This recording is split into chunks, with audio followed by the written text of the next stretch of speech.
I'm Lai. Psychology calls it the nurse syndrome. Loving someone for their potential, not their reality.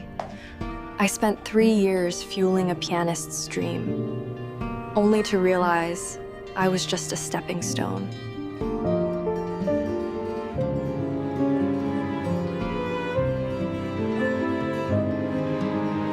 Hello everyone, it's Lai, 5 years old.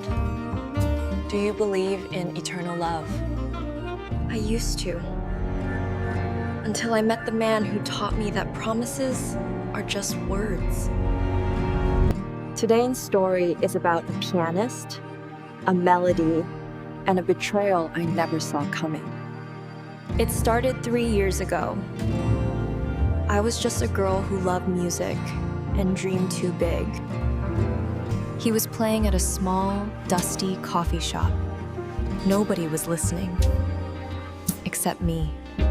He had nothing but a cheap suit and eyes full of ambition. I fell for that look. We moved in together. A tiny apartment that smelled of old books and instant noodles. He said, "Lai, one day I'll play for the world, and you will be my queen." Believed him. I was his first fan, his manager, his lover. Everything. I worked 3 jobs: waitress, tutor, receptionist, just to pay his rent. I wanted his hands to only touch piano keys, never to wash a single dish. My friends told me I was foolish. They said he was using me. I didn't listen. Every night, he practiced that sonata. The moonlight fell on his back. It was beautiful. I bought him his first decent suit for an audition. I wore my old dress. He didn't get the part. He came home angry, throwing things. I held him, told him, "Your time will come." I was the fuel for his dying fire. Year 2 passed. He started getting noticed. Small gigs, then bigger venues. But as his fame grew, our conversations became shorter. He was always busy. I thought he was working hard for us, for that future he promised. Then came the big break. A famous producer wanted to sign him. We celebrated. That night, he didn't come home. He said he was discussing the contract. The contract wasn't the only thing he was discussing. The producer had a daughter. She was young, rich, and could give him a career instantly. I could only give him soup. I found the messages a week later. She is my ladder. Lee is just my past. Just my past? I was the one who bought the pen he used to sign that contract. I confronted him. I expected an apology, or at least some guilt. Instead, he looked at me and said, "You held me back. You are too simple." Too simple? My sacrifice was the foundation of his complex success. He packed his bags, took the piano scores, left the keys on the table. The room was silent, but the sonata was still playing in my head, mocking me. The days that followed were a blur. I woke up reaching for a ghost. The apartment was too quiet. The silence was louder than his piano ever was. I tried to hate him, but hate takes energy, and I was drained. 3 months later, I saw his face on a billboard, a concert poster.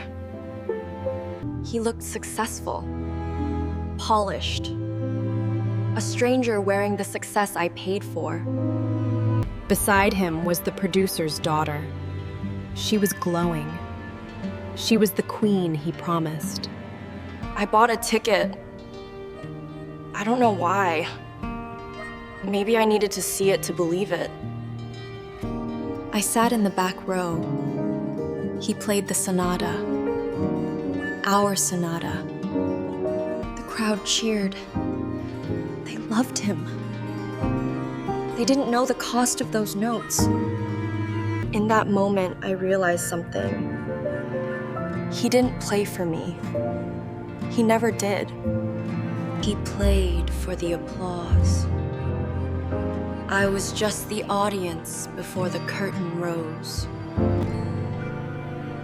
I left before the encore. I walked out into the rain.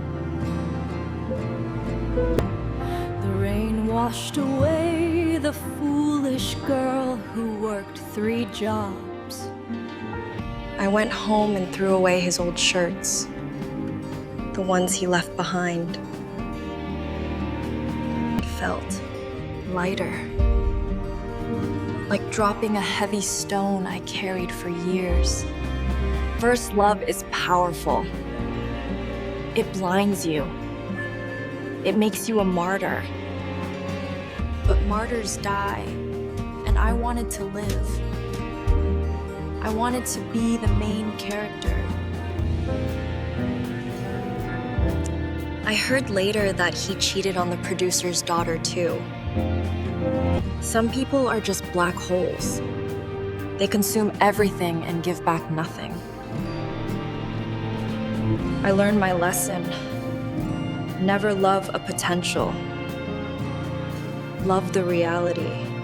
The reality was, I was free. And I was only 23. Started dressing for myself, living for myself. No more instant noodles. But the heart is a stubborn thing. It heals, and then it wants to break again. I thought I was smart now. I thought I could spot a liar. Then I met him, the second one. He wasn't a poor artist. He was a CEO. Mature, stable. He had everything the pianist didn't, including a secret. But that's a story for another night.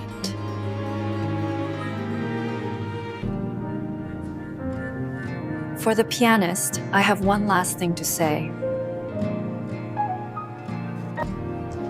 Thank you for the music, and thank you for leaving.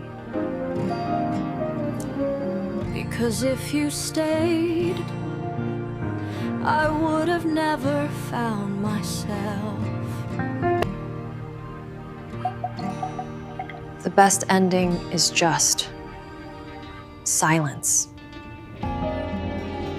To all the girls out there supporting someone's dream, make sure you are in that dream too. Don't just be the ladder. Because when they climb up, they rarely look down. That was my first heartbreak.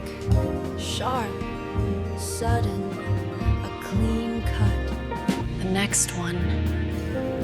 next one was a slow poison.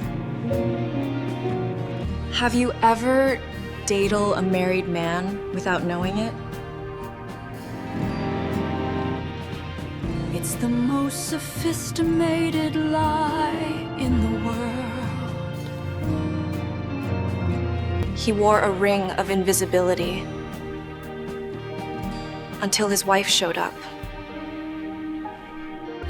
But I'm getting ahead of myself. That is next week's confession.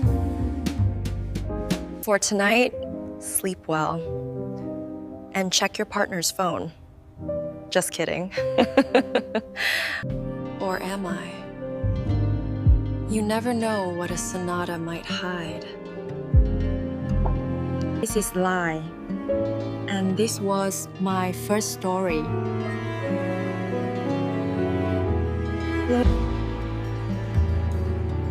Good night, night. Never love a potential. If you have to sacrifice your dignity, the price is too high. Are you a muse or just a ladder? Think about it. Next up, the separated lie. Goodbye.